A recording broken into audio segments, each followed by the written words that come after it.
我爹意外被异次元雕刻师夺舍后，画道彻底荒废了。他给我雕了双翅膀让我飞，结果我蹿天成了人形烟花。他给娘雕了个青春永驻女神，娘一夜变回3岁女娃。今天他说要雕个太阳照亮我家，现在全村正抱着行李逃荒。我儿今日喜子颇有灵气，为父虽画道资质平庸，然毕生之愿以笔墨守护苍生，光耀门楣。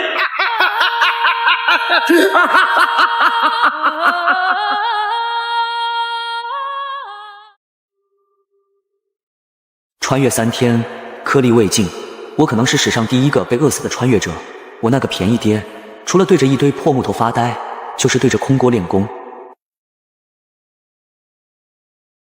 吾儿恒胜今日习字颇有灵气，为父虽画道资质平庸，然毕生之愿乃窥画圣之境，以笔墨守护家人，光耀门楣，官分牛屠3日月有所得，创强身健体诀，愿吾儿身强体壮。原来我这个爹只是个资质平平但温柔又努力的普通人啊！只见他爹李长青正对着一口空锅和空木雕酱油瓶，细沉丹田，双手结印，周身泛着5毛特效的星光。爹，饿出幻觉了也别对着锅发功啊，咱家最后一口锅了。玉儿，今日为父便让你见识何为雕道通神。无中生有，太古酱油术。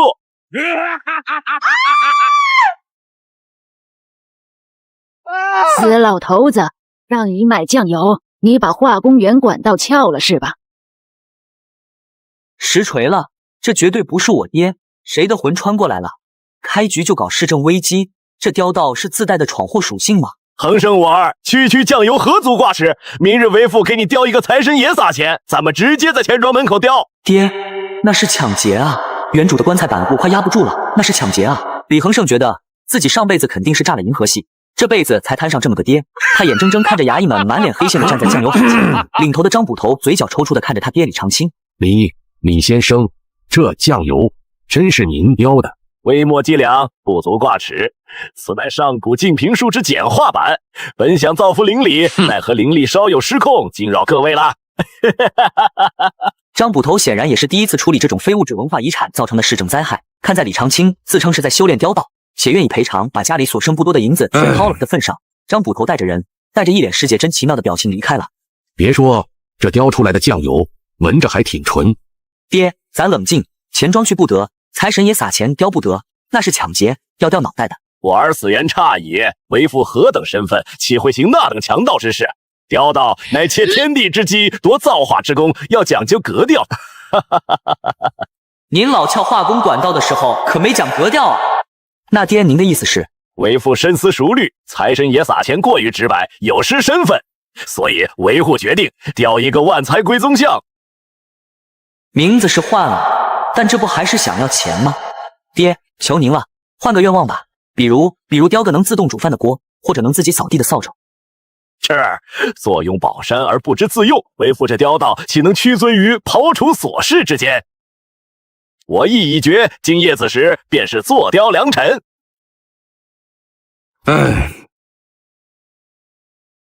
月黑风高，万籁俱寂，李长青果然准时出现在院子里。这一次他装备升级了，不再是空手，而是手持一把看起来颇为古朴的刻刀，面前还铺开了一张硕大的不知从哪个犄角旮旯翻出来的陈年实木。迎9天之财气，聚8方之珠玉，万财归宗，听吾号令。成。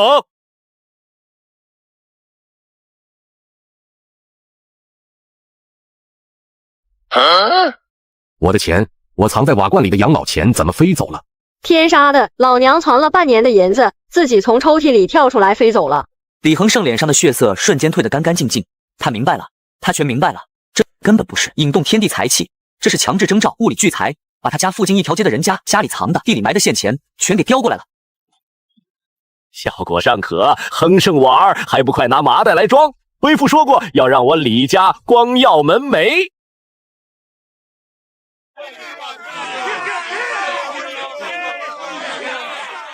月光清冷，透过破旧的窗棂洒在李恒胜略显苍白的脸上。他盘膝坐在冰冷的蒲团上，刚刚结束一轮收效甚微的修炼，缓缓睁开眼睛，吐出一口带着疲惫的浊气。今日宫门调，李恒胜又毫无悬念的败了。对手是同期入门的一个10家子弟，修为比他高出一层，用的是一柄寒光闪闪的下品法器长剑，而李恒胜只能凭借着最基础的断体诀和一套烂大街的长拳苦苦支撑，最终被对方一剑挑飞，在众多同门或怜悯或讥讽的目光中，狼狈的跌下擂台。资源还是资源，我不是不努力，相反，我比大多数人都要刻苦，但修炼一途，才履法定，财字当头，没有灵石购买丹药辅助，没有法宝增强实力，仅靠吸收天地间稀薄的灵气和宗门发放的微薄俸禄，我的进步速度慢如蜗牛。老天啊，现在只求安稳，只求我爹能老老实实待着，让我能没有后顾之忧的慢慢熬下去。然而他并不知道，他爹李长青正在用一种他完全无法想象的方式回应着期盼。次日一早，李恒胜醒来就听到父亲的房间传来咚咚的声音，想必是他那父亲又在雕刻什么稀奇古怪的东西。但是当他推开父亲的房门一看，并不是什么了不起的东西，只是一颗只有巴掌大小的丹药，上面凝着一缕淡青色的烟。爹，你雕的这是什么？恒胜我儿，这是爹守了一晚上给雕出来的丹药，此丹药名为脱胎换骨延年益寿丹，吃下去之后就能再变年轻。儿啊，要不你试试？不用了吧，爹，你这是木头做的，哪能给人吃啊？使不得，万万使不得。无妨，那爹就让你见识一下此丹药的威力。没等李恒胜反应过来，李长青二话不说就将手里的丹药往嘴里送。奇怪的事发生了，只见李长青原本有些驼的身体直了起来，先前布满裂口和老年斑的手，此刻皮肤光滑了不少，连指关节处的凸起都淡了。最惊人的是他的头发，原本全白的头发竟全部变成黑色，整个人就仿佛变了一个人，彻底脱胎换骨。李恒胜呆愣在原地，他看着眼前的人，既熟悉又陌生。爹，你怎么一下子变这么年轻了？你还是我爹吗？您这是成仙了？成仙哪有这么容易？不过为父雕道通神，能有这般效果不足为奇，傻站着干啥？今晚爹给你做红烧肉，就你娘当年的做法。哟，这不是李师弟吗？又来劈柴了。劈的倒挺整齐，可惜呀，劈的再多也改变不了你是个废物的本质。听说你每个月那点俸禄还要寄回凡俗养你那废物爹，真是龙生龙，凤生凤，老鼠的儿子会打洞，一家子都是穷酸命。李恒胜的身体猛地一僵，一股血气直冲脑门。他可以忍受别人嘲笑他，但侮辱他的父亲触犯了他的底线。你闭嘴！怎么还想动手？上次挨打没挨够？本公子今天心情好，指点指点你。赵干并指如剑，一缕微弱的剑气便萦绕在指尖，作势欲点。这是他家传的灵犀指，虽只是入门，但对付只会粗浅拳脚的李恒胜绰绰有余。李恒胜，有你的家书和包裹，来自明洪州老家。家书包裹？爹，又搞什么幺蛾子？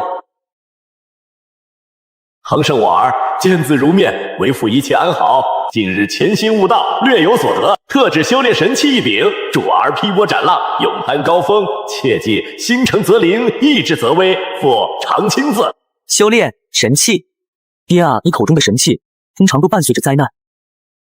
一把看起来平平无奇的破斧头，是疯了吧？看来你爹想让你劈一辈子柴吧。神器一柄破斧头，李恒胜，你爹是让你在宗门里改行当木匠吗？怎么拿着你爹给你的神器来跟本公子过两招？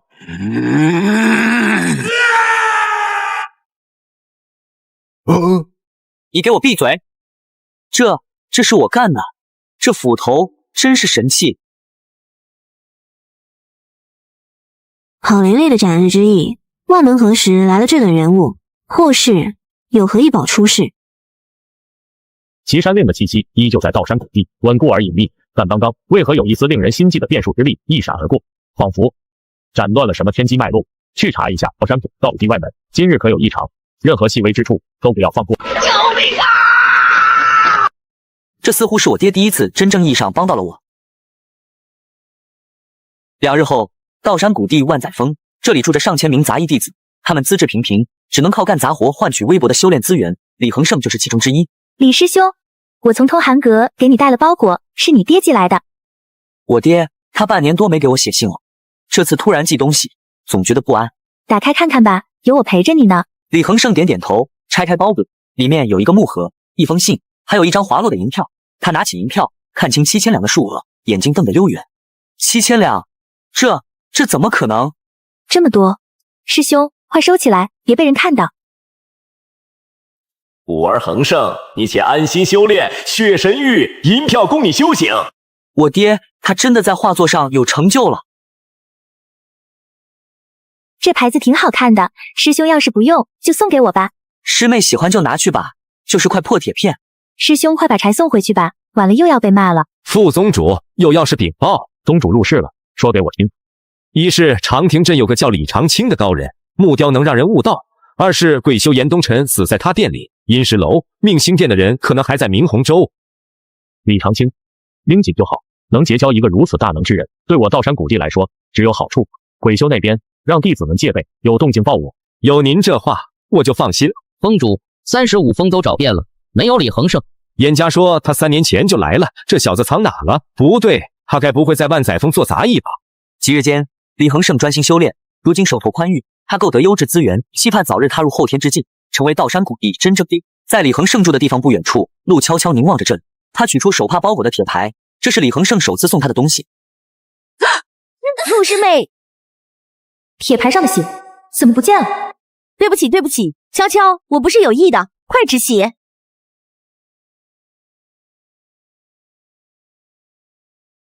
岐山令被人炼化了。是谁？莫非是阴石楼的人？不会，岐山令的位置在道山古地，阴石楼想要神不知鬼不觉的进入道山古地拿到岐山令，根本不可能。我们的人一直盯着道山古地，并未有什么动静，那怎么会被人炼化？或者是被人族给炼化了吧？这也都是有可能的事情。岐山令的炼化要求并不高，融入血液就可以，没准碰巧就被哪个人族给炼化了。正说着，一只麻雀飞进，将俯身处，麻雀乖巧落下，叽叽叫了几声。瞎子点头后抬手让它飞。长老，如何？道山古地弟子陆悄悄，岐山令已经被此人炼化，这可如何是好？既然岐山令已经被此人炼化，那将这陆悄悄带回我们命星殿就是了。事情虽然和我们预想的不同，但是并非无法解决，只要岐山令掌控在我们命星殿手中就行。对呀，除了我们，其他的鬼修肯定也早已察觉岐山令被炼化的事情，怕是此时他们也会有和我们一样的想法，恐怕有一些难度。尤其是阴石楼，他们行事向来卑鄙，怕是很快就要行动。探子来报说，阴石楼来的人是从云娘，说不定此时他已经准备抢人了。从云娘是个麻烦，但是想从道山古地抢人，你还真的是高看他了。虽然罗啸川不在道山古地，但是雪千白还在。从云娘想从道山古地抢人，除非他活够了。众人闻雪千白之名胆寒，他曾持剑退鬼神，摄万族，且道山古地抵御后，36峰主皆顶尖闯入，等待着机会吧。明洪州不惑城仙人亭以名酒桃仙醉闻名内外。好酒，怎么云荒就没有这么好喝的酒？从云娘那是刚刚传来的消息。原来江湖那个死瞎子也来了，这个陆悄悄居然将岐山令给炼化了，这还真是有意思。从云娘要不要将那陆悄悄给抓起来？哥，小伙子勇气可嘉，我看好你，你去吧。我一个人去。佩佩笑着说。咧，那人显然很心动，但他并不傻。从云娘玩笑了，我还是不去了。那还不滚，耽误老娘喝酒。咧都滚，咧都滚。7日后，李恒盛出关了。我的资质还真的是很一般，闭关前已是退凡近3重巅峰，7日闭关也仅突破到4重。李师兄，你出关了。陆师妹，师妹这几日是没睡好吗？怎么感觉有些憔悴？没什么事情，师兄你不用担心，可能是这几日有些忙，我回来好好睡一觉就好了。师妹，你背着背篓是要下山吗？我记得这次出去采买的师兄弟里面没有陆师妹才是。是啊，这次没有我，我是和别人换了。最近在山上有些烦闷，想出去散散心。散散心也好。那师兄，我先去山门那里集合了，你拿了东西也赶快过来吧。陆悄悄说完，背着篓先走了。李恒盛觉他有些不对劲，却又说不上来，转身去仓库领背篓。可他刚拿好东西出来，便见一道身影正站在那里看着自己。许师妹，师妹也是来拿背篓的。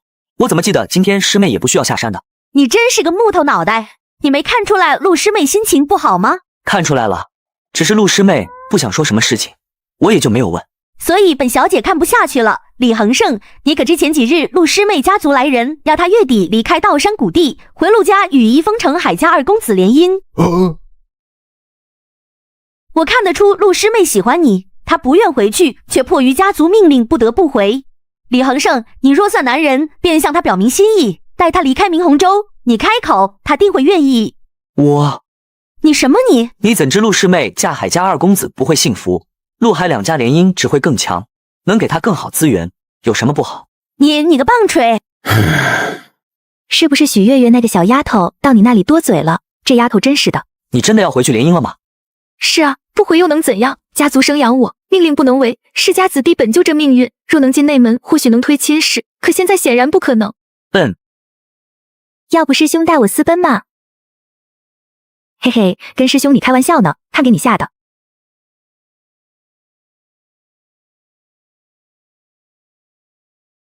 危险！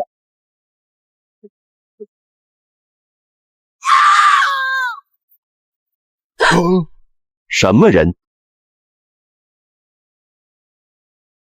鬼修，除了那个女娃娃，其他人全部杀掉，快逃！神部。道山谷地的五绝传，我还是第一次见。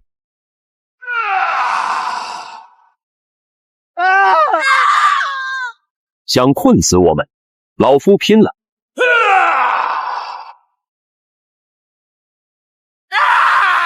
带他走！谁敢？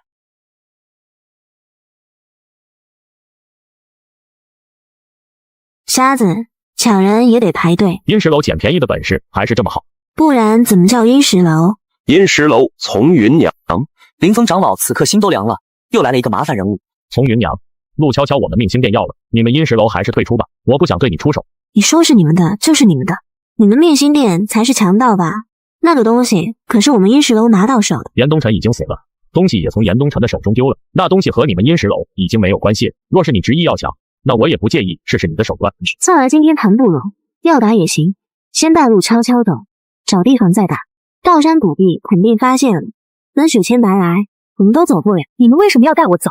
陆悄悄终于忍不住了，对着两人开口问道：真是个水灵灵的丫头呢，你暂时不需要知道，只要你乖乖的跟我走就是了。你不说清楚，我是不会跟你们走的。这个由不得你，动手吧，别等雪千白来。雪千白不会来了。江虎和从云娘剑拔弩张时，地面突然震动，3米高的巨人走来，肩膀负着储长空。阿奴，就停在这里吧，你们吵死了。你就是陆悄悄吧？跟我回长夜古国做圣女吧。凭什么跟你走？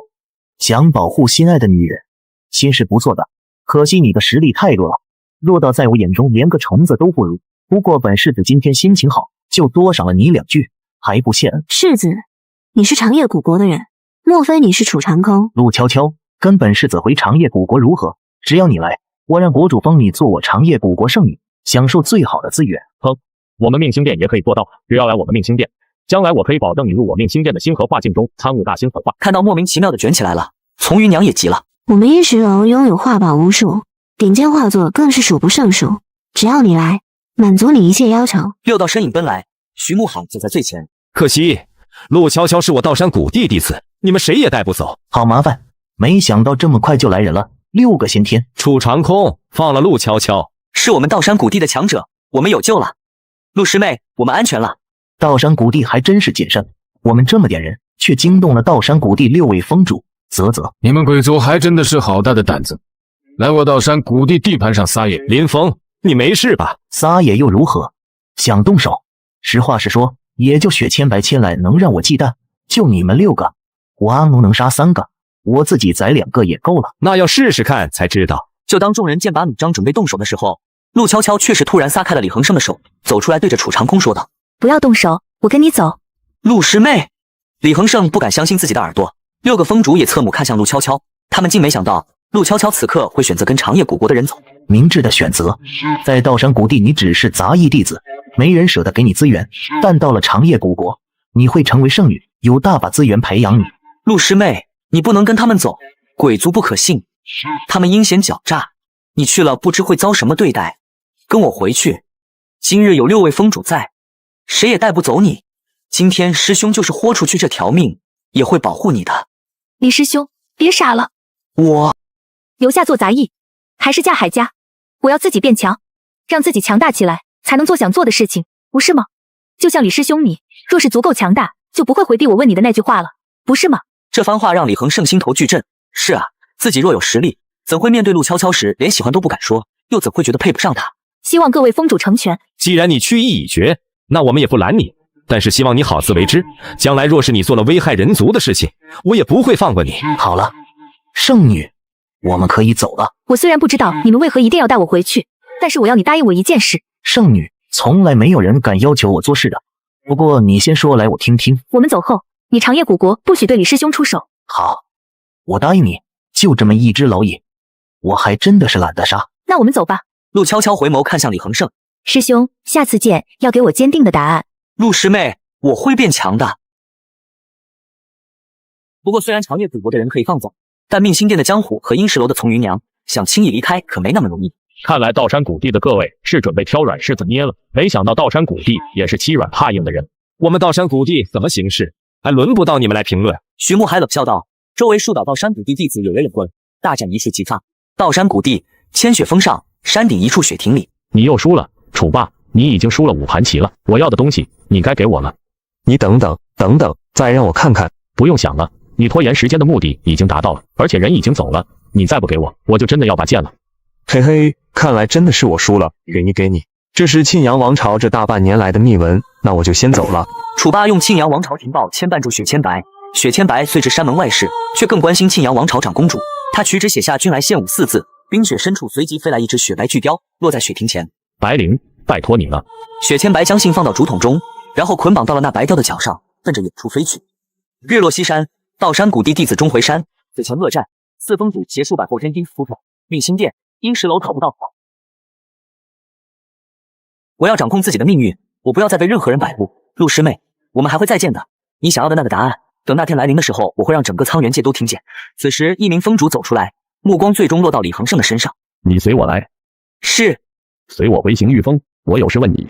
六风主落座后，李治直问陆悄悄身份，李恒胜如实相告，可内容都是道山谷地已知的，并无特殊。这些鬼族是最近才出现在明洪州的，你就把最近陆悄悄身上发生的事情说一遍吧。不光这个，还有就是陆悄悄最近和谁都接触过，把你知道的都和我们说一遍。那个还不知道你叫什么名字？晚辈李恒胜。听到这个名字，徐慕海瞳孔一缩，他就是李恒胜，难怪没找到。那天我收到了父亲寄来的包裹，陆悄悄拿了那个铁牌子，想要做一个信物。等等，那个铁牌子，你说上面写了字，写的什么？七。这个字一出，在场6人皆有反应，相视一眼便明白，三方鬼族争夺陆悄悄，正是因为那块牌子。好了，你回去休息吧。岐山令，没想到第3块岐山令还是出现了，难怪他们都不要命的争夺陆悄悄。如此说来，一切都解释通了。解释不通，岐山令会出现，并不是什么不好理解的事情。我不理解的事情是，这李恒胜说包裹是他爹寄来的，为什么岐山令会在他爹那里？这没什么奇怪的。岐山令原先在严东辰手里，我追杀他时，他怕我找到这枚令，说不定就把它藏进了苍元镖局的包裹里。可这包裹正好寄给了道山谷地的弟子，收件人就是李恒胜，岐山令就这么到了他手里。后来机缘巧合，李恒胜又把令送给了陆悄悄，我猜陆悄悄是不小心炼化了他。岐山令一被炼化，附近的鬼族肯定能感知到，这才会有今天三方鬼族争着抢陆悄悄这一幕。徐慕海侃侃解释，众人觉有理，眼下仅这说法通顺，便只能接受了。他们此前查过李恒胜背景，欺负李长青是落魄无天分的画师，除此之外再无其他解释。他们本想争夺岐山令，因令被陆悄悄炼化，便只能抢他。岐山令属岐山鬼主，他为斩因果送出3枚，炼化者可请他出手一次。前2枚已被伊王谷、北韩国阴风启用掉，皆改变其人生。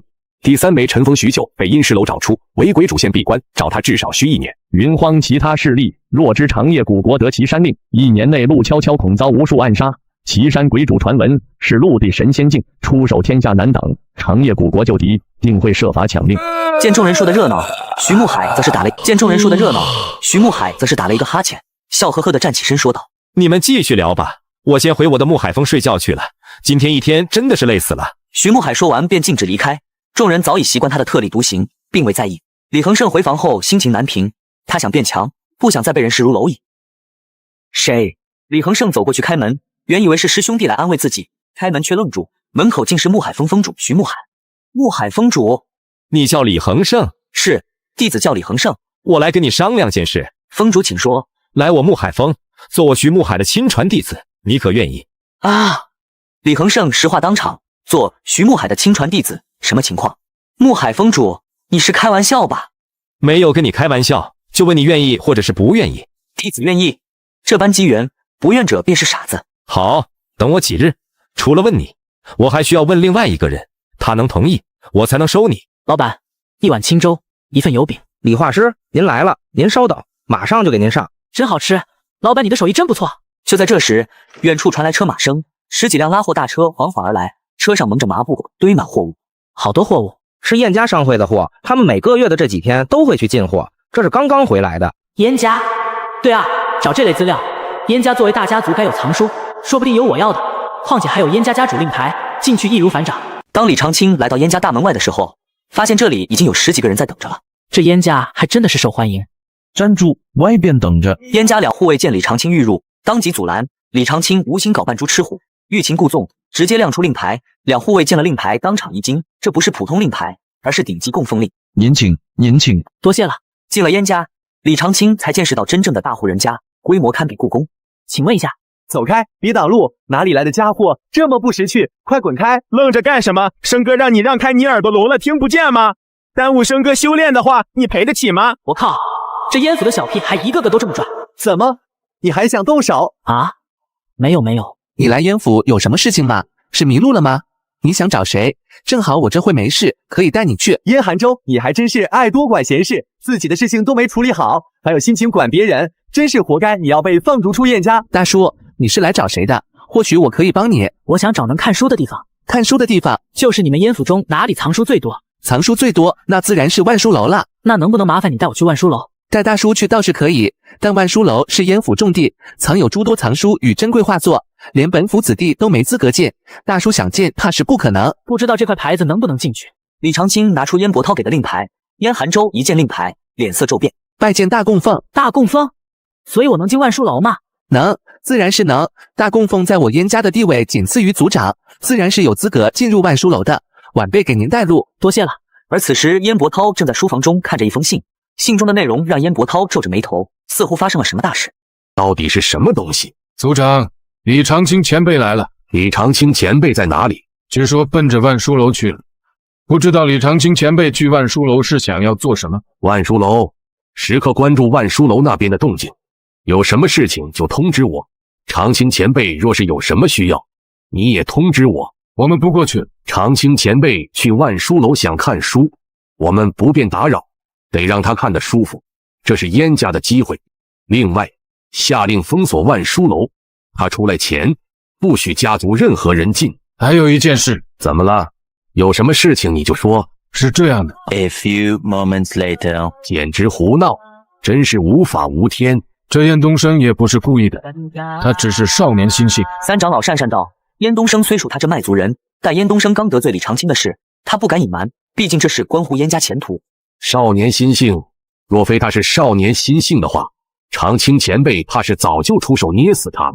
谁给他的胆子？那族长，这件事发配到沛州，燕家在那有农园，让他去做农工。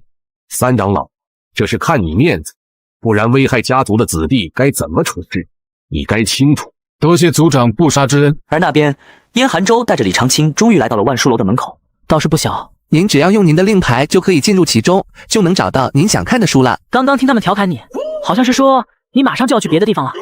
我和你们族长认识，要不要我遇到他帮你说说情？多谢大供奉了，不用了，我在族人眼中是没有希望之人，留下来也会勾人语病，还不如到一个别的地方重新开始。何为无用之人？我曾经听过人说过这样一句话：天生我材必有用，千金散尽还复来。年轻人不要放弃才是。天生我材必有用。燕寒州听到这话，忍不住认真咀嚼着这句话。前辈，我不是他们说的废柴，在燕家修为倒退凡境5重天，需3年内悟出一套功法，悟不出就得离族。我曾2次悟出功法，但都不是我想要的，便放弃了传承。或许因2次拒绝，第3次始终没悟出。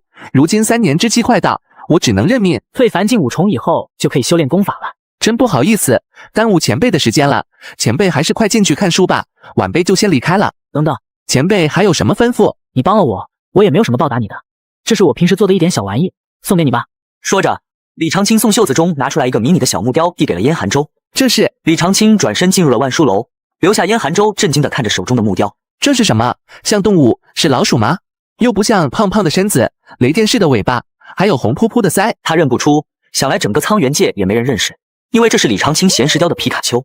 这不知名动物似活了过来，刹那间，皮卡丘爆发惊人雷霆之力，雷电似能湮灭一切，所过万物不生。这是什么？为何有这般威能？书中怎会无记载？供奉前辈见过此物，他修为到底……李长青对此一无所知，他本以为这世界没有的东西雕出来无用，显然想错了。这书还真的是多，随手在旁边的书架上拿出来一本《列国志》就观摩起来。万书楼外，燕寒州已盘坐半个时辰，周身隐隐有电光噼啪作响，面前漂浮着小木雕像，意识完全沉入其中，对外界全然不顾。族长，那是……他是燕寒州。几位长老见燕寒州面前漂浮的木雕，当场震惊变色。他们知晓这宝物的厉害，身旁长老刚想开口，却见燕寒州猛地站起，接着避人打死而来。燕寒州的拳法处争斗广泛，可越子越快，拳上渐生残影，打到最后，他气息运动，片刻间燕寒州其人内劲，直接从退凡境地9重踏入后天境界，成了名副其实的后天武者。我的个乖乖，这让老夫说什么好？这是什么拳法？咦，燕寒州打完拳法后睁开眼，不由惊疑。他竟未察觉自身变化，本以为只是在意识中练拳，没想到已将这套拳法实际打了出来。族长、长老，恭喜你入后天了！我……燕寒州听到这话愣了一下，紧接着他就感觉到自己的身体中竟然真的有内劲。我入后天了！他简直不敢相信，这一切都是因为刚刚那个小木雕，那到底是什么宝？燕寒州，从今天开始，你就是我燕家核心子弟。从今日开始，你每个月能领的修炼资源在原来的基础上翻10倍。希望你能好好修炼，将来为我燕家争光。多谢族长。此时李长青仍沉浸在书海当中。武者修身，画师炼魂，能画出一幅运灵的作品来，便是能增强神魂。莫非我雕刻的时候那些东西也是？李长青疑惑于自己的神魂到底在什么层次上，可是怎么没写神魂到底要怎么判断？李长青尝试着用书中记录的神魂功法，竟然轻松做到了隔空取物。若是能到书中所说大自在的境界，那才是真的好啊！李长青来到了画宝所在地，看来这些就是这个世界的画师画出来的，画的的确是要比以前的李长青画的要好。突然间，李长青觉得有些不对劲。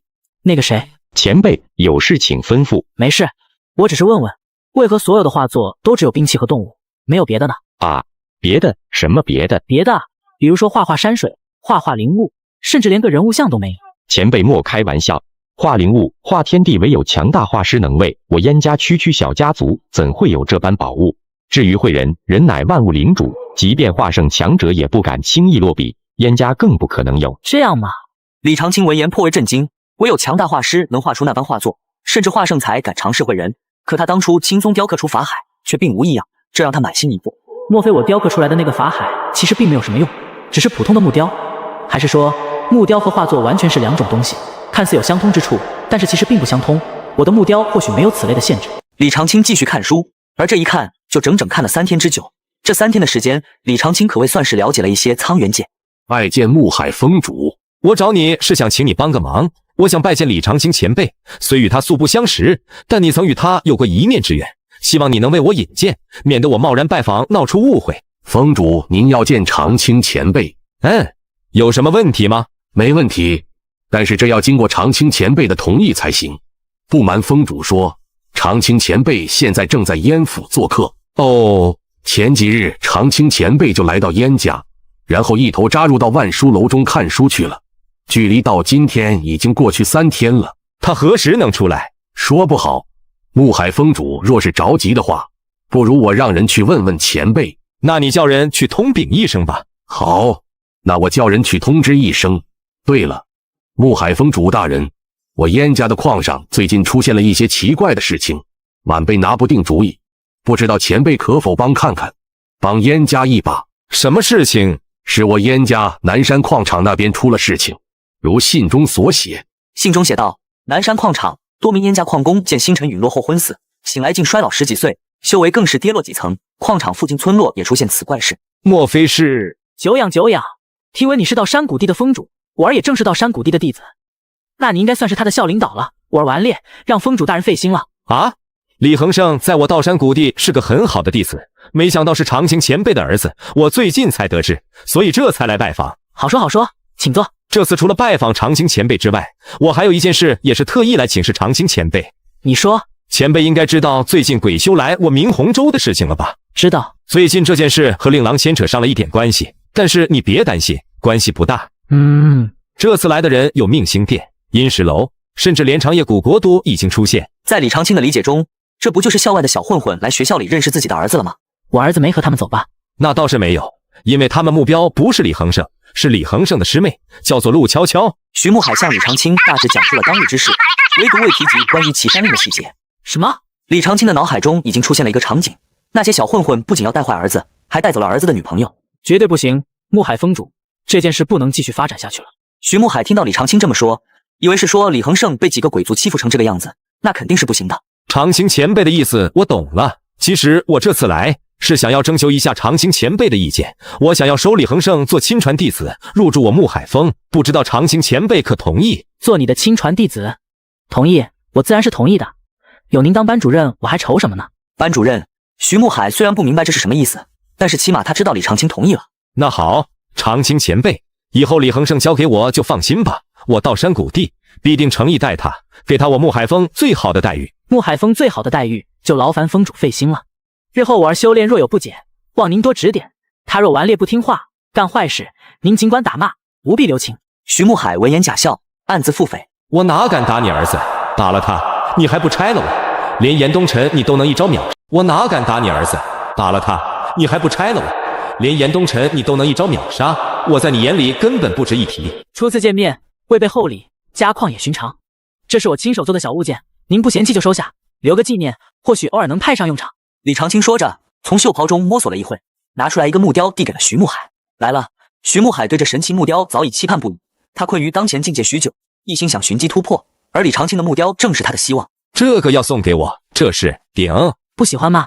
不是不喜欢，只是我很惊讶，长青前辈你居然见过真正的鼎？莫非你没见过？我见过鼎，但前辈这个木雕所画之鼎，与我以往所见截然不同。在苍元界，鼎是极为古老的器皿，曾承载香火之力。然而后来鼎莫名消失在历史长河中，如今的鼎徒具其形，无法承受香火，就连画师也难以画出其真貌。正因如此，当我目睹这浑然天成的木雕鼎时，才会如此惊讶。徐慕海小心翼翼捧着木鼎细看，鼎身刻有李长青用前世象形文字雕的细小文字。他凝望文字时，心神震荡，耳畔似有神明低语呢喃，如闻仙音。徐峰主，李长青的声音将徐慕海从仙音中唤醒，他惊出一身冷汗，方才竟不知不觉被古文字吸引，不由后怕。若在别处，岂不是处境危险？徐峰主，你怎么了？赠宝之恩，徐慕海谨记在心。徐峰主客气了，您是恒盛的班主任，这点小礼物不值一提。对了，还有一事，长青前辈，你为何会无故成为了燕家的大供奉？这个，李长青将那令牌的事情给徐慕海说了一遍。燕家心思算计，长青前辈不必理会，他不过是长亭镇的小家族，以您的实力，到哪都是众星捧月。若您愿意，可来我道山谷地，长老之位绰绰有余，还能随时见到李恒胜。去道山谷地，去了和儿子一对峙，岂不是要穿帮？道山谷地我就不去了。还有就是，我希望你也不要和恒胜说有关于我的事情啊。您的意思是？对，他不知道其实他爹是个绝世高手，也不知道我有木雕的手艺。我这么做无非就是想让他靠自己。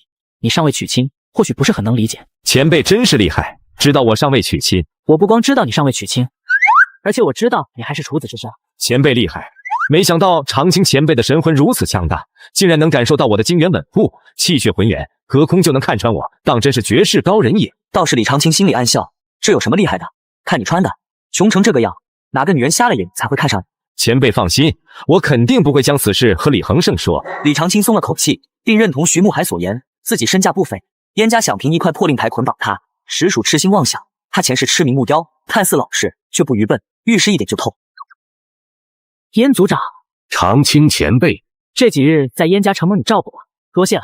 长青前辈真的是客气了，前辈对我燕家大恩，对我而言与时的恩情比这贵重的多，只是来我燕家看看书，自然不算什么。既然如此，我这份恩情燕家也算是报了。那这块令牌就请收回去吧。看到李长青将令牌给交还回来，燕伯涛脸色大变。燕族长，你算盘打得精，但长青前辈这样的强者，其实你小小燕家能攀附的？须知有多大碗吃多少饭，贸然贪多，不仅饭会洒，更易把自己撑死。穆海峰主教训的是，留在燕家做这个大供奉也不是不行，但是白嫖我肯定不行。既然我是燕家的大供奉，那总要给薪酬的吧？自然是可以。长青前辈您稍等。长青前辈，你真的要留下来？这小小燕家留在这里是不是有点？恒盛要修炼，我当然要赚些钱给恒盛修炼用。长青前辈，你这就不用担心了，有我呢，有我穆海峰的支持，李恒盛还能缺少修炼资源不成？谢谢徐峰主，有这份心就好了。你给的是你给的，我给的是我对我儿子的一份心意。那好。没多一会，燕伯涛回来了，他的眼神中带着凝重的神色。长青前辈，只要你愿意做我燕家的供奉，我燕家所有的生意分你50%利。50%？燕家怎么说也是长亭县顶尖家族之一，财力肯定雄厚。好，我答应。见李长青直接应下，还收回了令牌，燕伯涛松了口气，燕家总算抱上大腿了。接着便向其详述燕家所有产业。李长青听完以后却是有些诧异，燕家真正赚钱的仅仅是几个矿山，我见燕家在长亭镇上也是有不少的产业的，都不赚钱不成？大供奉，长亭镇几大家族中，白家酒楼最强，占70%份额。您爱吃的锦红楼也属白家，赵家主营布庄绸缎庄，我燕家产业不及他们，其余产业亦被瓜分，仅能赚点蝇头小利。燕伯涛呈上账册给李长青，李长青好奇翻看，见燕家月入微薄，唯有矿山收益尚可，每月能为燕家带来40-50万两银子进账。这个月矿山这边，这件事我刚刚还在和穆海峰主说来着，矿山出现了奇异的东西，所以那边就受到了影响。那边好像的确是出现了点奇怪的现象。既然是在我明洪州范围内，我打算等会就去看看的。我也去，前辈也去。耽误我赚钱，我当然要去看看。那我们明早就出发，现在去不就是了？那好，依前辈和我的脚力，傍晚之前就能到达南山矿场了。跑着去，不然怎么去？嘿，没什么。我突然想起来，你修为境界低微，还不会飞。那既然如此，我们就跑着去吧。前辈能仅凭自身凌空飞行，传闻有人能御气腾空，但是那需要掌控一种强大的事才有可能做到。莫非是真的？不知道前辈能飞多远？能飞多远更多的是取决于外界因素。你们尚未达到这个境界，知道太多也没好处。外界因素。徐慕海和燕伯涛相视一眼，两人恍然大悟，莫非是取决于势的强大？然而李长青心中却是斐然道：我能飞得多远，取决于撞我的车开得有多快。那长青前辈，我们现在就出发吧。那边的情况我有些猜测，也不知道对不对，到时候还要请长青前辈。那长青前辈，我们现在就出发吧。那边的情况我有些猜测，也不知道对不对，到时候还要请长青前辈指教。事不宜迟，那就走吧。两位万事小心。放心好了，有我和长青前辈在，能有多大的事情？长青前辈，那我们走吧。徐慕海脚掌跺地，微胖身影如离弦之箭瞬间腾空，眨眼间就已经数十米开外。李长青当场傻眼。大供奉，你怎么了？没什么。李长青深吸一口气后瞬息纵出，快到仅留下残影。燕伯涛惊看其速度竟快过徐慕海，原来李长青早用神魂观察徐慕海身体，因化石神魂可一念复制武学，他一施展便成功，步伐动若惊鸿，纵身可达数十米。好快！徐慕海大惊，虽不意外李长青身法比自己快，却震惊其施展的竟是自己的身法雪雨禅风诀。此诀由道山仙辈从一幅雪景图中参悟而成。长青前辈，你慢点，等等我啊！李长青这才注意到自己玩嗨了，结果徐慕海跟不上了。就这还高手？我刚学会身法就比你快，靠不靠谱的哟？长青前辈，您稍微慢点，我跟不上。在他看来，李长青的速度在整个苍元界都能排得上号。好吧，我稍微慢点。徐慕海心中思索，能够轻易看穿雪雨禅风诀，并且直接化为己用，这样的神魂境界必定已经达到化圣的层次的神明一般的存在。长青前辈，我们到了，燕家的2个矿场就在这里，在这山脉中有9沟18寨，大大小小的村子数百个。李长青来时听徐慕海说，此地多人见流星滑落后晕厥，醒后寿元减少，修为被吸走，沦为退凡境，非常邪性。李长青听后直接懊悔来了。你心中有答案了吗？大概吧，前辈应该已经胸有成竹了吧。李长青大萝卜脸，不红不白的嗯了一声，还请前辈指点。和你想的差不多，还有就是你不要一口一个前辈的叫我，都给我叫老了，叫我名字就好。这若是不习惯，叫我长青兄也行。不知道你发现没有，这个东西就隐藏在这南山山脉中，现在还在这里。长青兄可是看出来什么了？山中有风来，却有无足手印，足以说明一切。还真是，进去看看。只能硬着头皮上，希望他能解决问题。若不行，便自己先跑，反正他跑不过我。嘿嘿，大不了到时候给他雕块上好墓碑。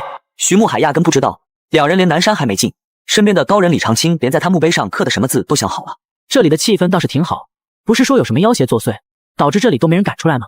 长青兄，我们找个人来问一问不就好了？你们是什么人？从未见过你们，你们不是村子的人，来这里所谓何事？少年说完，纵身一跃，便是从屋顶上跳了下来，警惕地看向徐慕海和李长青。从你的衣着还有你身上的那种药香之气看，若是我没猜错的话，你是医王谷的弟子吧？你们到底是什么人？不得无礼！就在剑拔弩张的时候，一个银铃般的声音传来，只见一道身影凌空飘来，乃是一名女子。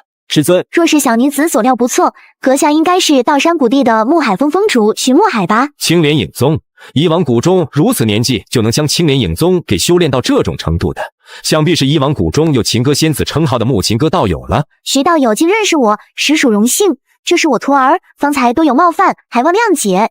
他虽是一王谷弟子，却偏爱剑术，随身佩剑，实在让人头疼。晚辈殷昌礼见过前辈。看来徐道友也是感受到了这南山的不凡，所以才来的吧？我们道山谷地的人出现在这南山实属正常，倒是你们一王谷怎会出现在这里？师父是来寻药的。多嘴！你们一王谷乃是苍元界一门正宗，传闻门中更是有能生死人肉白骨的神药，一王谷还有缺的药材吗？既然徐道友问了，那我也就不隐瞒了。徐道友可是听说过三生花？三生花那不只是传说吗？并不只是传说，而是真的有人见过。传闻这世间有人真正见过三生花，此人便是有化仙之称的顾寒溪。化仙？正在旁边吃瓜的李长青听到这个称呼，倒是来了兴趣。一王谷的化仙前辈的诗灵三生花画作，知其曾见三生花。因传闻化仙最后在南山，我带徒来碰运气，恰逢南山有意，便留此探查，并为寿元被夺的村民治病。三生花仅为传说，化仙顾寒溪亦是100年前人，寻花不易，不知情歌仙子对此次南山灵异之事可有线索？寿元被夺极为罕见，一王谷记载中此情况多与鬼族相关，曾有鬼族强者汲取生命精元。但这些村民并非被夺精元，更似被夺真元，因他们是普通人物真元，才被汲取了寿元。徐木海和木情歌攀谈了半晌，李长青则坐在一旁四闭目养神。长青兄，我们先找个地方休息吧。这位是？听徐木海叫李长青称呼为长青兄，便知道李长青应该不只是徐木海的跟班而已。也是你们道山谷地的人吗？长青兄不是道山谷地的人，他只是我的朋友。木情歌深深地看了一眼李长青，在他的身上没有感受到任何真元的波动。徐道友，既然你来了，那我们师徒明日也就要离开了。毕竟有你在，这里的村民也能得到安全的保障了。他们损失的寿元，我也着实是无能为力。师尊，我们要走了吗？既然来了，我们不去道山谷地做客吗？我要挑战下千雪剑尊。去什么道山谷地？你是玄木之体，当专心学研艺术。小家伙，想要挑战千雪剑尊，你现在的实力还不够啊！等你以后变强了，再来挑战吧。我叫殷昌礼，不叫小家伙。但是我真的很想见识一下千雪剑尊的雷灵13剑。哈哈哈！你师尊说你是玄木之体，此体质不学医术可惜，且非专攻剑术才能成强大剑修。此时，盘坐青石上的李长青骤睁双眼，他竟从回忆的原著武学描述里记起词。他懊悔当初没认真看书，否则会已成武学大家。好在有门防身术总比没有强。这时，他忽抬头望向夜空。长青兄，你醒了？你怎么了？我感觉有什么东西过来了。有东西？听到这话，木情歌抬头看去，但什么都没有看到。莫非是那个东西来了？并没有什么东西啊，大叔，你是不是睡糊涂了？越来越近了，戒备！灾星来了！村民见金色星辰坠落，皆惶恐不已，因为每次此星辰出现时，那个人就会失寿元。纣老村民见金色星辰坠落，皆惶恐不已，因为每次此星辰出现时，人们就会失寿元。纣老数十年，于是乱作一团，急忙往家跑。真的来了！他诧异于李长青的神识竟如此强大，能提前那么久就探查到。他和先天高手徐木海都未察觉。随后，金光提速奔木情歌而来，木情歌踏连后退，并爆射数道银针，可金光迅速躲开。神步！徐木海亦如光速般扑向金光，速度大幅提升，且同步适应镇压。所缘！徐木海的真元掌随即挥出，可金光更快，他竟慢了半分，掌落怀中深风，金光顿陨，众人才看清持周身泛金的灵兽，他半匍匐在地，龇牙盯着徐木海等人。灵兽未料狩猎欲强兵，方才的掌风已经让他感知到了危险。这是金丝琳狼兽。虽然是金丝琳狼兽，但是这并非是真正的灵兽，而是化魂。化魂？木情歌定睛一看，忍不住说道：“还真是。”唯有李长青一旁懵逼：“什么金丝琳狼兽？说的这么高大上，这不就是条金毛狗？前世随处可见，怎到苍元界名字就变了？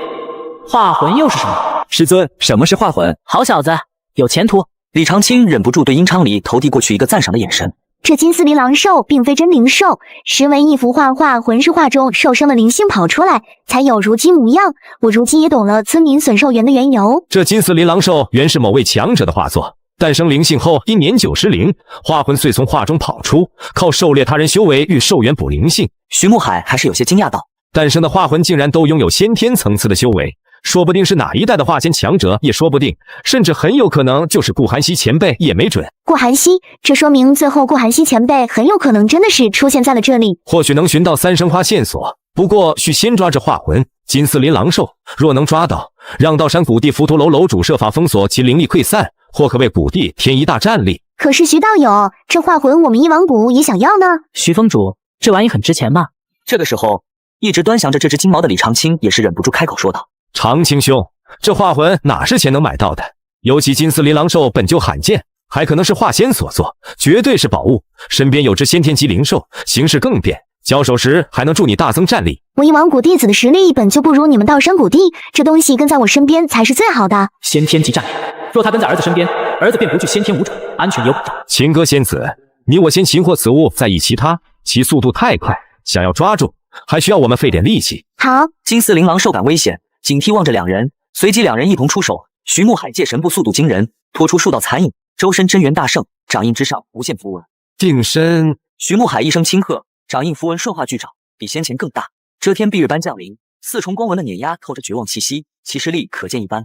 徐道友的五绝传如此厉害，居然修炼到定身四境。金丝琳狼兽低吼一声，身影再化金光，竟从徐慕海一击下逃生，速度更胜往昔。同时，其锋利爪子凌空抓来，颇具开山之势。不灭！徐慕海大喝，金光护体并出拳，与金丝琳狼兽对轰。凭不灭护身，他未伤分毫，兽魂为之一片。好机会！莫行哥数十道银针疾飞，真缠失陷，眨眼间在金丝琳狼兽身后织成了。他随即指一点，银针便朝兽身各处大举射去。好家伙，东方不败！李长青只觉徐慕海的五绝传、一王子太玄针都很大。金丝琳狼兽扑仰头朝天空飞去，想走。徐慕海情急跺脚跺地，横空欲抓金丝琳狼兽，奈何其速度太快，他纵有神步，仍难捕捉。莫秦哥见银针追不上金丝琳狼兽，颇不服气，轻哼一声，他袖袍一甩，飞出一整大阵，画卷迎风展开，其上赫然是片山崖，崖上密藤，瞬间画中画出万千触手，成数道绳索抓向金丝琳狼兽。画宝！李长青眼睛一亮，此前只在书中见画宝形容，今是头回见真物。平崖千蔓图。徐慕海眉一扬，似识此画宝，从外飞出4个气泡，追上金丝琳狼兽，当即封了他的路。金丝琳狼兽见路被封却不慌，让绿火化火海，灼烧的藤蔓瞬间退缩。魂火！这化魂是拼了命的想跑，施展出魂火来，这对本就灵气不多的他是致命的。金丝琳狼兽喷焰后速度虽慢，藤蔓却已退缩。木启科忙收起画宝，此火克制他的庭崖千蔓图，恐其受损。金丝琳狼兽嗷呜一声，转身便是奔着远处遁去，让他跑掉了。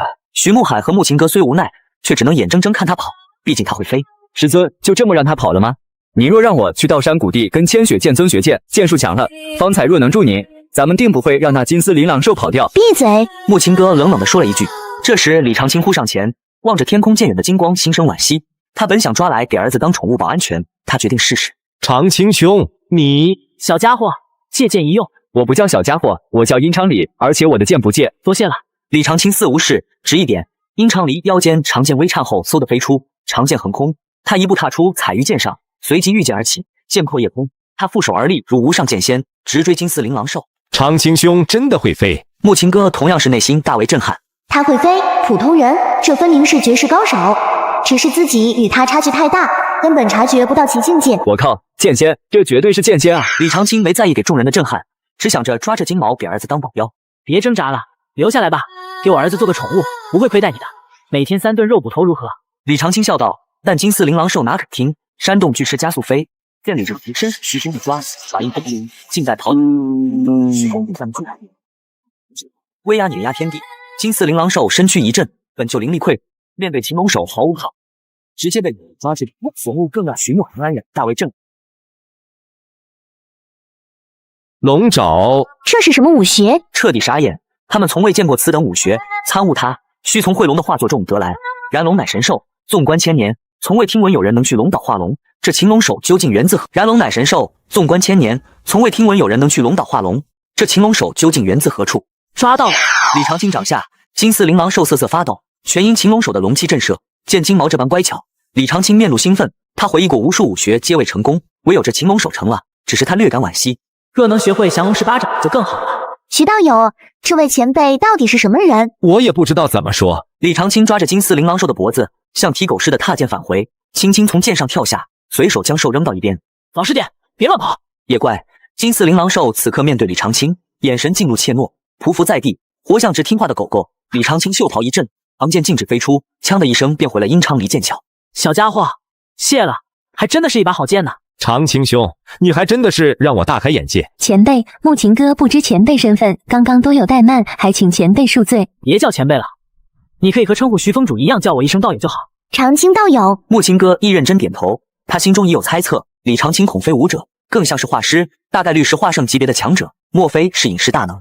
徐峰主，这金丝琳琅兽你回到山谷地时帮我带给恒胜吧，有他守着恒胜，恒胜的安全至少有保障。啊，我不建议这么做。武者修行本就半险，依赖他恐难有成就，或等踏入先天境界，再让这兽伴其左右倒可行。也是啊，有了这东西，那小家伙该不好好学习了。那我就先养着这东西吧。徐道友，你我联手都抓不住的金丝琳琅兽，在长青道友手中却乖巧如狗，着实打击人。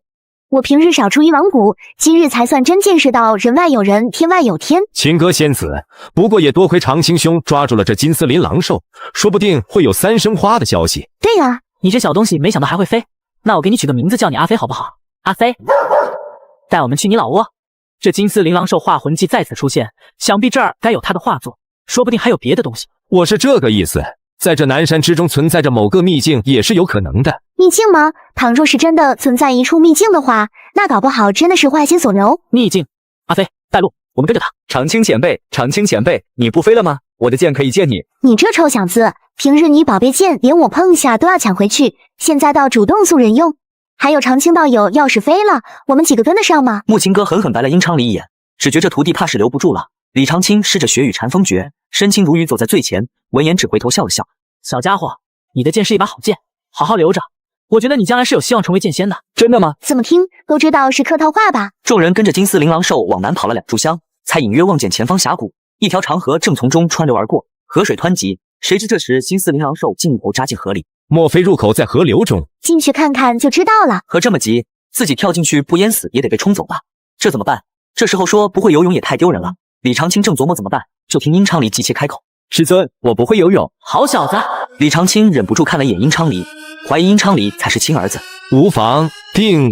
于墨海挥转，掌印顺压，喝水定，掌印下大河震动，还打出深坑通河底，河水皆平。此等手段让殷昌黎大震。道山谷地的五绝传果然名不虚传。我们尽快进去，怕是撑不了多久。走！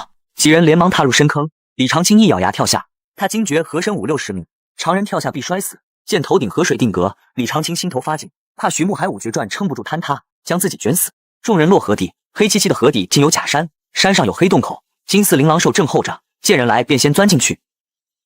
小心一些！李长青见此景象大惊，这里有深不见底的巨大洞穴，眼前便有2足球场大，洞顶嵌着发光石，照亮洞穴。更奇的是，虽在河底却无水，地面满是残兵宝甲，刀枪剑戟散落，周围堆着烂木架，4层被翻乱。这里的确是有人隐居。师尊，这里好像是宝库一样啊，有不少的神兵宝甲，但是可惜的是怎么都烂掉了。因为时间太久了，很少有什么神兵利器能保持这么多年不朽的。看来有人嫌我们之前就来了，还在这里乱翻了一阵。徐慕海走上前，见不远处地面躺着几张残破画卷，画卷灵气尽失，隐约画着几只灵兽。这画中的几只灵兽应该就是守护在这里的。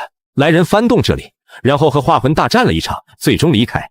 那看来那金丝琳琅兽就是唯一幸存下来的化魂了。木琴哥想上前看看，刚走2步踩到东西，低头一看是颗红色珠子。这是赤水石，赤水石唯有在云荒之中才有，怎么会出现在这里？徐慕海闻言走来，看着红珠似有所思，急忙看地面。你在找什么？就是这个。徐慕海走上前几步，捡起来一个已经生了锈的铁盒子，在那铁盒子中缺失了一个方方正正的东西。这是什么？东西被殷石楼严东辰取走，他带走岐山令，斩杀数只化魂，后遭金丝琳琅兽打伤，无奈离开。岐山令出现了。徐慕海点头，瞥了下不远处的李长青，见其专注看殿内之物，毫不在意他们谈话。徐慕海满心不解，李长青把岐山令给退凡境的李恒胜本就不合理，简直是找死。贵族怎会罢休？他究竟何意？岐山令的事情以后再详细跟你说，我倒是对这个洞穴主人的身份来了兴趣了。徐慕海看向洞穴深处，这时金丝琳琅兽好几人叫了声，像是要引他们向内走。走，进去看看。越往里走，身后的殷昌黎忽然喊道：“有草木香。”草木香。徐慕海嗅了嗅，但是什么都没有闻到。看来里面该有草药。我徒儿是玄木之体，对草药天生敏感，能嗅到。徐道友怕是还闻不到。玄木之体，天生的炼丹宗师啊！你们伊王国又要出一个了不起的小辈了。但愿吧。随着众人深入，就连徐慕海等人也都嗅到了浓郁的药香。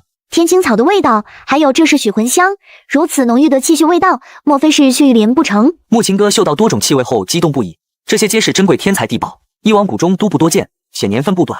此时眼前出现巨大池塘，池水泛乳白，塘中开着妖艳雪莲花，不远处有片泛青光的药田，偌大药田仅几株药草挺立，其余皆是枯萎已。不远处有片泛青光的药田，偌大药田仅几株药草挺立，其余皆是枯萎已久的草药。可惜这领土肥力充沛，本可滋养万千灵植，奈何时光流逝，残存的天材地宝未免枯萎，竟吸尽周遭宝草的养分，如今只余下这点了。有留下就不错了，这里有这么多的血玉莲还活着呢，这也是好东西。木青哥本想伸手采药材，手刚伸出却顿在半空，似想起什么，又缩了回去。长青道友，我等能到这里全因您，这里的宝物理应属您，是小女子僭越了。无妨，秦歌仙子可随意采摘此地之物，送你亦无不可。只是我儿待要修炼，缺些灵药，还望医王谷赐些丹药，如何？自然，这是肯定的。李长青因看不懂此处灵药而兴致索然，侧目远观时，见一截碗口粗、半埋地下的原木，纹路漂亮且泛绿光，在他眼中还带着生命之息。那是什么？李长青上前一步，周遭景色骤变，世界暗淡，徐慕海、殷昌黎、木青哥乃至阿飞皆消失，洞穴一切无踪，恍若入了神魂。他不免紧张，出了何事？一声巨响吓了李长青，抬头见苍穹有横跨诸天的大河，河上现或熟或生的身影，每滴河水凝无数片段似电影。他吃惊不已，这是时光长河。他发现长河中站着一道身影，身材矮小，面容被时光遮蔽，唯有一双猩红眼睛如饿狼般看着他。随后身影竟转身消失了。李长青置身冰雪之中，久久未能回身。长青兄，你在看什么？李长青这才回过神，眼前那一幕风雪已经消失。看那根木头。木头。徐慕海顺势看到土里的木头，只觉没什么特别。李长青走到原木旁，细看其纹路，虽不认识，却知是块好木头。出来！李长青轻喝，再度施展擒龙手，龙魂似横空，龙气扫八方，汉如人形神龙，龙爪一抓，将木头从泥土中硬生生拔出。长生木，这是长生木。传说中长生木乃是长生古树的一部分，长生古树也是只存在于传说中的东西，没想到又在这里出现了。李长青感受着这长生木，觉得这一定是非常好的木料。奇怪了，那金丝琳琅兽呢？先不要管它了，可惜了。若是这上面带上那么一片长生叶就好了。小家伙，我送你个好东西。啊，前辈要送我东西。长青道友不用如此客气的。小家伙，你可要发达了。不许叫我小家伙，我的名字叫殷昌黎。你还真是双标。刚刚长青兄那么叫你，你都没说什么，我叫就不行。长青前辈可以。殷昌黎有些小傲娇的说着。那你稍等一会。李长青说罢，便坐在长生木旁，从怀中翻出各式刀具。李长青见几人眼神，便咳嗽一声开口：我作为一个木雕师，随身带着6、7、8把刀，也是很合理的吧？木雕师，长青道友不是画师。长青兄非画师，乃木雕师，这是他自己走出的大道，虽与画师类似，其木雕却比画作更有冲击力。此时李长青动手取来一截长生木，以各式工具飞快雕刻，看得众人眼花缭乱。不知过了多久，一把木剑在李长青手中成型。去吧！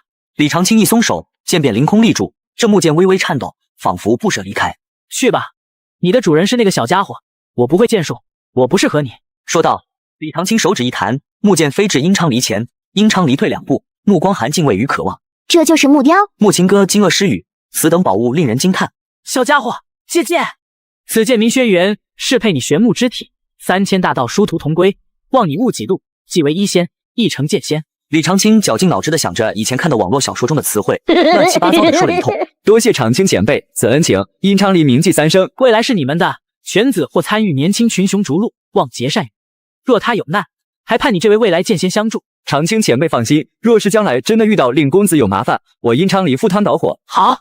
殷昌黎望着半空中漂浮的轩辕剑，缓缓伸手握住剑柄，刹那间，他全身如遭电流，既感应到浩瀚苍穹。此剑虽非武器，但若能参悟，他深知自己必能有所成就。多谢长青道友了。此时，不远处传来金丝琳琅兽的声音，几人回头，见他从洞穴最深处走出，口中还叼着一幅画卷。画作。徐慕海见状激动，果然还有宝物。金丝琳琅兽跑到李长青身旁，放下画作，眼巴巴望着他。李长青拿起画卷，打开一看，画中丛林里趴着只熟睡的金丝琳琅兽，逼真的让他误以为藏着一方世界。不仅视觉上身临其境，还似有一股香气，微风拂面，兽儿呼吸匀称，若将苏醒。此画令李长青惊叹，徐慕海与木青哥更觉远超以往所见。如此神作，怕真的是画仙所作。这画中是你吧？我能感觉到画中灵气已所剩无几，若没了灵气，你这画魂也就没了。金丝琳琅兽委屈地叫了一声。无妨，等跟我回长亭镇上，我给你重塑个身躯。听完这话，金丝琳琅兽回头对着洞穴的尽头叫了几声，里面还有好东西，反正来都来了，就进去看看吧，不然错过了宝物，岂不是暴殄天物？众人皆觉有理，继续前行时，众人抵达洞穴尽头，目光皆被中央石台上的事物吸引，那里作画着一具森森白骨。这难道就是华仙前辈？师尊，他的手里是画卷，骷髅掌中紧握着一幅画卷，画卷透着古朴气息，隔远亦能感受到其上时光流淌的痕迹。华仙前辈遗留下来的古画。徐慕海与木琴哥呼吸都沉重起来，此乃能引发宗门厮杀的珍宝物。二人对视，眼中揭露警惕。即便一王谷与道山谷地是名门，关系尚可，但华仙古画前谁能无私心？长青道友，我还是那句话，既然这里是你带我们来的，那你比较有处置权。长青兄，你决定吧。徐慕海此时也清醒起来，身边还有一个李长青呢。我对这东西没什么兴趣，你们两个可以将那个画作拿过来，打开看看，谁需要谁就拿走吧。李长青淡淡的说着，他的确是不需要这个东西。徐慕海和木琴哥听闻后又惊又喜，相视一眼便向尸骸走去。或许真的是顾寒溪前辈。倘若真的是他，那这画作真的就是华仙遗留了，没准这画作是一幅画宝也说不定。能让华仙前辈临死都抓在手中的，肯定是绝世珍宝。我已经迫不及待的想打开看看了。徐慕海急忙展开画卷，想观旷世之作。和画卷打开的瞬间，李长青脸色骤变，强烈的危机感涌上心头。徐慕海急忙展开画卷，想观旷世之作，可画卷脸色骤变，强烈的危机感涌上心头。这是他来到苍元界后首次遭遇如此巨大的危机，危险！李长青惊呼一声，徐慕海已展开画卷，画中无他物，唯有一双猩红如凝血的眼睛，似能遮蔽天地，染红万物。刹那间，风云色变，洞穴暗淡，无边气势瞬间淹没徐慕海与木琴哥，而远在一旁的殷昌黎与李长青也被这弥漫全洞府的鬼气吞没。这就是鬼族的气息。李长青陷在无边鬼气里，周遭空间扭曲，一道红光而降。他抬头借气飞裂的气物，细看却是两只猩红眼睛，随即那起鬼气飞跃自拍，一道巨大裂缝有一悬于神佛琥珀之上，还释放惊人吸力，他似要被吸入其中。哼！李长青怒哼一声，声如洪钟，他稳如磐石，岿然不动，任凭狂风大作也屹立如山。画中释放的力量虽强，却未到他无法抗衡的地步。那是李长青透过裂缝看去，见其中藏着一个小世界，隐约可见鬼气之下有一座巨大寺院。徐峰主，还有秦歌仙子和那小家伙都在那里。李长青见寺庙前方，三人如行尸走肉般朝寺庙走去。那到底是什么地方？为何会被封印在这古画中？李长青觉有大秘密，看徐慕海三人如无意识的僵硬行尸，朝破败古寺走去。夜空无月，唯血眼悬空窥天。三人空洞走上前，古寺门缓开，嘎吱声在静默中格外刺耳。那到底是什么地方？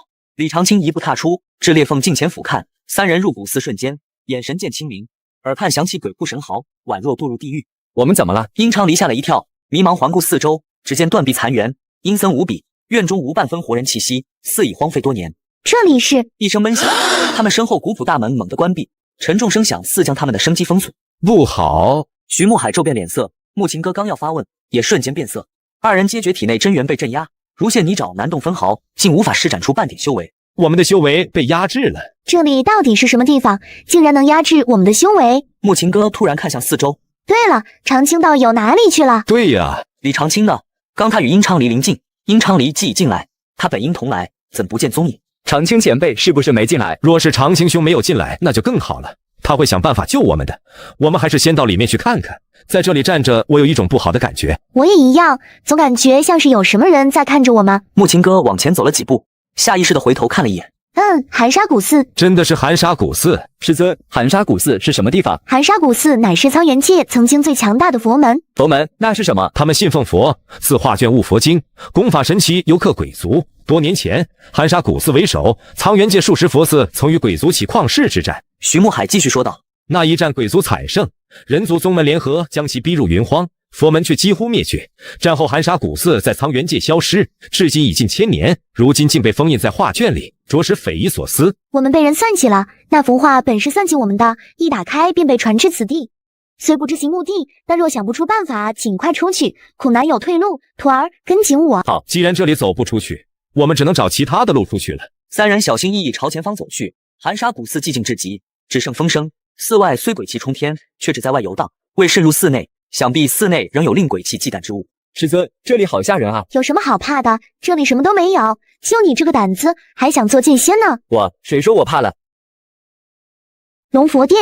三人来到大殿前，殿上牌匾虽落地，仍能看清3字。迈入殿内，只见此处荒废已久，供桌打翻，柱子断了一根，显然曾经历惨烈战斗。那便是佛。殷昌黎见前方巨大雕像是尊佛陀，却无头颅，似被斩去，这般无头模样显得格外阴森恐怖。师尊，这是画宝吗？殷昌黎上前，见地上散落几张画卷，却已破烂不堪，看不清内容，且失了灵性，沦为废纸。当初寒沙古寺曾有何等惨烈的战斗？这里有字。徐慕海走到佛像前，发现佛像身上有黑色字，不细看难察觉，字原是鲜血所写，因时间久变成黑色，但字迹仍清晰。不要入万佛殿。见此6字，三人心中咯噔。万佛殿应该也是这寒沙古寺中的一个大殿，他们本寻出口，可这行字却让他们毛骨悚然。万佛殿中有活物，竟警告他们勿入。长青兄不在此，不知他安危，我们得尽快离开寒沙古寺。我对这里感觉极差。走。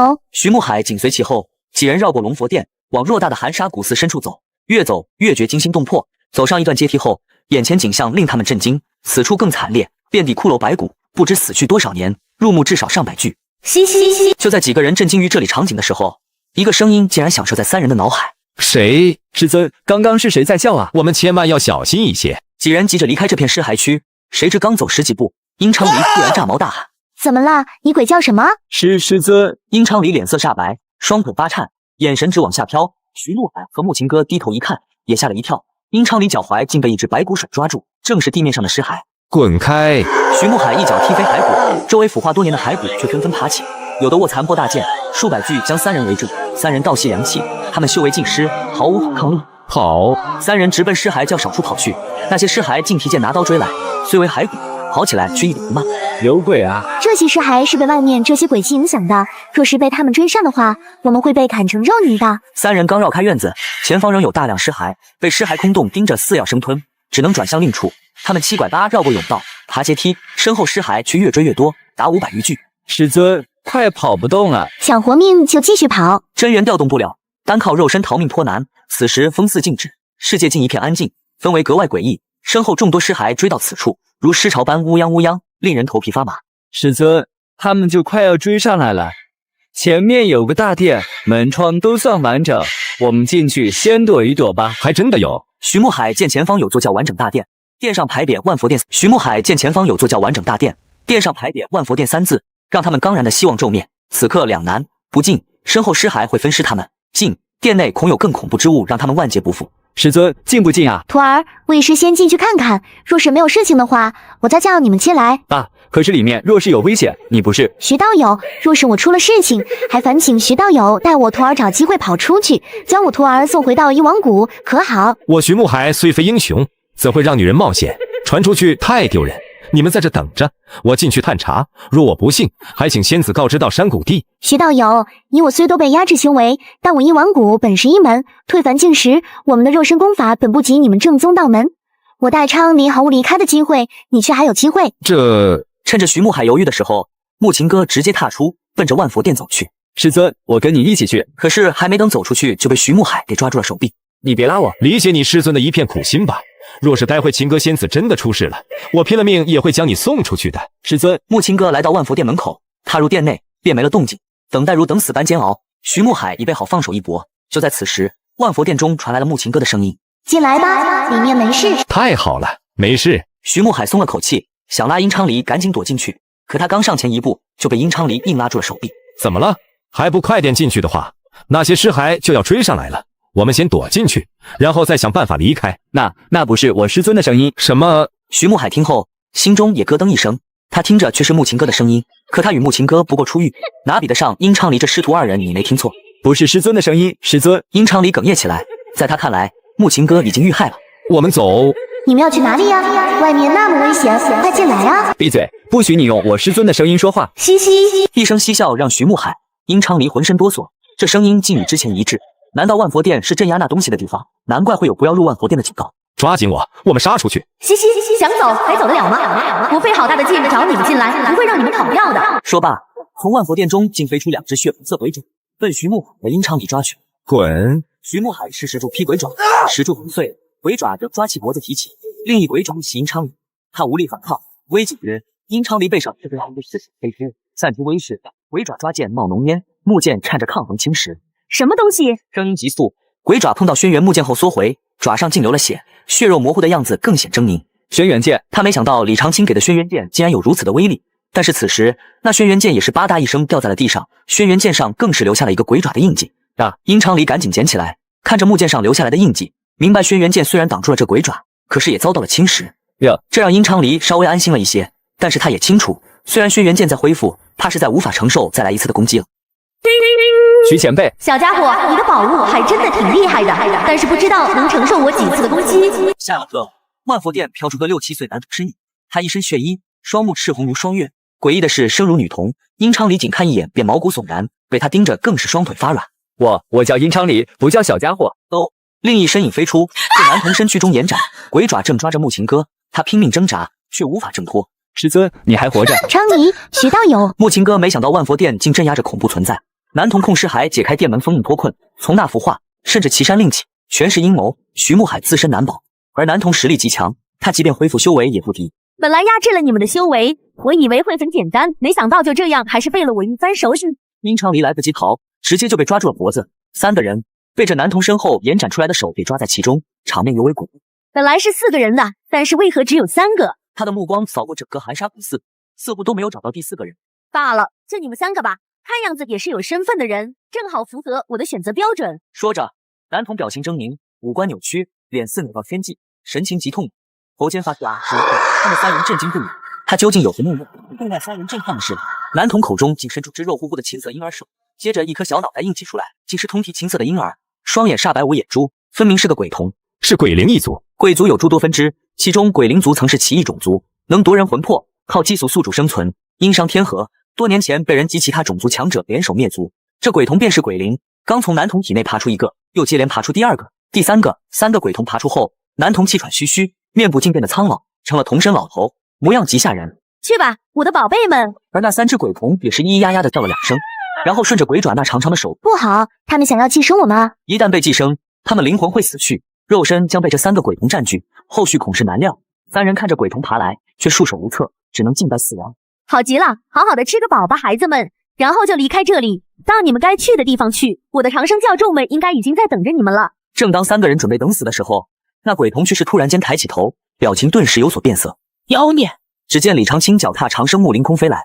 长青前辈，李长青本不会飞，靠的是强大神魂驾驭物品，踩在其上才能飞，就算踩坨狗屎，说不定都能飞起来。第4个人，长青兄，快救我们！长青兄，快救我们！鬼童身后又飞巨臂抓向李长青，李长青随手挥出木雕，木雕飞出几道金光，佛音传出，嗡妈的被咪蒙，此乃木雕佛像所发佛家真言，佛光瞬间膨胀如巨人，佛音镇压而下，飞来之鬼爪顷刻间灰飞烟灭。佛，他祭佛，见大佛镇压，真言相伴更难受，违法要靠佛光破灭。徐慕海、木琴哥衰落，鬼童处佛光哀嚎，神黑烟，皮肤溃烂，声音死。李长青木雕强光四射，男童痛，目光满是忌惮与怨怼。不可能，我早已消失，你到底是谁？我是谁不重要，重要的是你休想害人。将那男童给镇压到几乎要跪下来，但是他的实力毋庸置疑的强，尽管是被佛光压制，但依然是没有像是那几个鬼童一样被佛光直接消灭。长青道友，多谢救命之恩。长青兄，你又救……长青道友，多谢救命之恩。长青兄，你又救了我一次。长青前辈，我以为我要死了，你给我记住。虽然没能寄生他们几个人，但是这件事也没有完，以后我们自然还会有打交道的时候。说罢，男童恶狠狠地看了一眼头顶上那佛光乍现的木雕佛，旋即转身就飞入到了万佛殿中。砰的一声，万佛殿的大门也是紧闭上了。李长青松了口气，收回空中佛陀木雕，木雕变回普通模样。此雕是他刚刻的，阴之鬼祭佛，是雕佛像镇压，效果意外的好。为杀掉万佛殿神秘男童，他却不打算进殿，怕有埋伏，更怕出事没人养儿子。你们没事吧？长青前辈那边地面震动，众多尸骸再度冲来，携带惊人杀意，似要撕碎李长青几人。哼！定！话音落，尸骸全定格，保持冲姿，似被无形丝线绑住。在场几人倒吸凉气，徐慕海更难以置信到失语，这是他们道山古地的五绝传。这佛音过，万鬼击灭。李长青抬掌照木雕佛界飞天，佛光直逼空中血魂爆红光靠2眼靠，最终木雕染血，血瞳崩溃，世界现巨了。王子怪几人都是烈火10万斤。走，那人相视一眼，直接钻入烈火中，消失不见。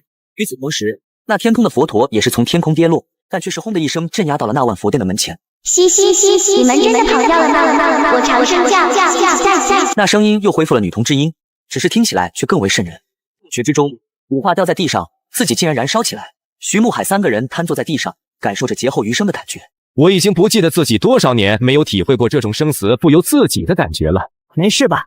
再次感谢长生道友的搭救之恩，还希望长生道友一定要来一王谷做客，让小女子尽一下地主之谊。好说。那长青道友什么时候来？木琴哥问完自己先愣了。一王谷情歌仙子平日追求者众多，能从道山谷地排到云荒，无数人提亲皆被拒，如今竟主动邀客，还追问何时来，这不对劲。那是什么？是情歌仙子原来就有的吗？什么？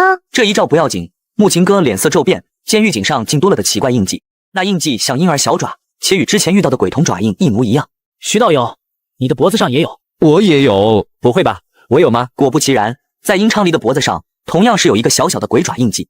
看到李长青点头，殷昌黎的脸色也变了。我有吗？但是几个人看到李长青的脖子上什么都没有，都摇了摇头。这到底是什么东西？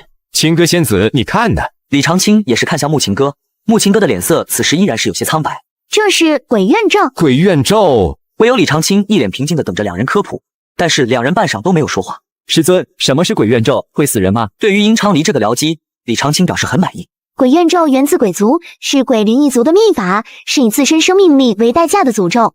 中咒者体内藏特殊鬼气，鬼气爆发时让人痛不欲生。昔日鬼灵用它控人，如今我们中咒，必有人能控制鬼气折磨我们。没有让鬼童替代我们，就用了鬼怨咒吗？看来这些人是有大的阴谋。还记得那个万佛殿中的男童说过的一句话吗？他提到了一个名字，那就是长生将。从未听过。师尊，这个鬼怨咒到底要怎么治？还不知道，须回宗门问我爹。我虽知是鬼怨咒，可它已失传多年，一王谷亦无记载，故不知如何解除。见师尊也不知，殷昌黎欲哭无泪，担忧见仙路未起就夭折。正说着，徐慕海忽觉不适，皱眉间，顶尖小手蔓延，飞鬼气不散。徐峰主，徐慕海冷汗直流，双目赤红，血丝崩裂，浑身颤抖，喉咙里发出痛苦低吼。他本是强者，意志力远超常人，却骤然崩溃。徐峰主，这是帮徐慕海止痛的招式，可银针刺入其穴位后，他的症状却无丝毫减轻。徐慕海忽如疯魔般爬起，撞向远处石壁，一声闷响，他撞得头破血流，鬼气缠身的模样显示痛苦至极。我的妈呀！殷昌黎暗忧，这般痛苦，若自己也如此该如何？眼看徐慕海又要撞墙，李长青怕他撞死，当即施展出定身术，将他硬生生定格。你们看着他。李长青丢下这话，身后长生木飞来，他取工具雕刻。一刻钟后，李长青手中多出尊木雕佛陀，持禅杖，坐下有众人未见的灵兽。刹那间，徐慕海身上鬼气如潮退去，瘫倒在地。死前痛苦耗尽意志，此刻虽无痛，却虚脱得久久难言。看来有用。李长青雕刻的是小小的地藏王菩萨木雕，将其挂在徐慕海脖子上，才镇压住鬼气。长青前辈，我也想要。此番别说殷昌黎，连木琴哥都满眼期待望着李长青。方才徐慕海的痛苦模样，他们皆看在眼里。若此事落在自己身上，他们根本扛不住。好的。故在殷昌黎、木琴哥未遭此苦前，李长青打算先给二人雕刻，好待刻完两尊地藏王菩萨前，二人咒未发作，穿线挂于颈间，二人才安心。长青道友不知如何谢你，多次蒙你相救，此次又赠宝物护身，日后若需一王谷相助，只管捎信，我等必应。也没什么，日后玩李恒胜若遇麻烦，望一王谷出手相助，若遭强敌重伤，还望全力施救保其性命。这玄幻世界从非一帆风顺，李长青深谙此理，人皆有受伤时，故需拉拢一王谷这一门正宗。有这样的爹，令公子真是幸福，看来尊夫人也一定很省心。我没有夫人。没有，敢问尊夫人？木青哥此时想要知道，李长青是和夫人离开了，还是夫人去世了？我传到这世界后，从没见过夫人，也没她半点消息。没夫人，恒胜从哪来？有夫人，她又在哪？是分开了，还是不在了？不在了倒罢了，若是分开，日后相遇不认得，岂不难堪？还容易戳穿身份，可怎么办？长青道友，不好意思，是我问了不该问的了。没关系，我们先离开这里吧。奇怪了，阿飞呢？从出来就没有见到阿飞。之前李长青几个人光注意鬼怨咒的事情了，也没有注意金丝琳琅兽身躯上的光芒已经暗淡了，看样子若是没有人帮他一把，用不了几个月，他就要失去所有的灵气，消失了。阿飞，你拖着徐慕海，我们准备走了。等我回去以后，我帮你重塑身躯。阿飞走上前去，将昏迷中的徐慕海给放到自己后背上，然后带着几个人从另外一个方向离开了洞穴。情歌仙子，我就先带徐峰主回去了。好，等回去之后，若是找到了解开鬼怨咒的方法，我会来到山谷地找徐峰主的。木琴哥说是这么说，但是更想的是来这边以后去看看李长青。好，木雕之事，若是可以的话，还请情歌仙子不要宣扬出去。长青道友放心，尤其是殷昌黎手中那轩辕剑，若是暴露了，说不定会引起很多人的觊觎，给一王谷带来麻烦。走了，秦歌仙子，后会有期。李长青飞到高处，自然就知道长亭镇大概的方位了。木琴哥远远地看着李长青离开的身影，许久都没有说话。师尊，别看了，已经走远了。好打。地底洞穴内有座巨大祭坛，坛上鲜血横流未干，坛前立着位黑袍人，身材矮小，面容难辨，透着阴森气。其前几道身影单膝跪地，似听候差遣。大人计划虽在，鬼怨咒却已种下，我长生交当行动。尔等寻被中咒者，明我教态度，若反抗，便让其生不如死。是。大人的计划就要开始实施了，整个苍元界也即将发生翻天覆地的变化。等待大人归来的那天，一切都将会改写。大人无敌。从南山山脉归来，因为是骑着阿飞回来的，所以仅仅是用了1个时辰的时间就到了长亭镇外面。长青兄，我已经好多了，我们还是走进去吧，以免引起不必要的麻烦。好，所以就在城外找了一个隐秘的地方，让阿飞降落下来。回来，金丝琳琅兽直接就飞入到回来，金丝琳琅兽直接就飞入到画卷中，然后没入其中，变成了一幅画。我扶着你。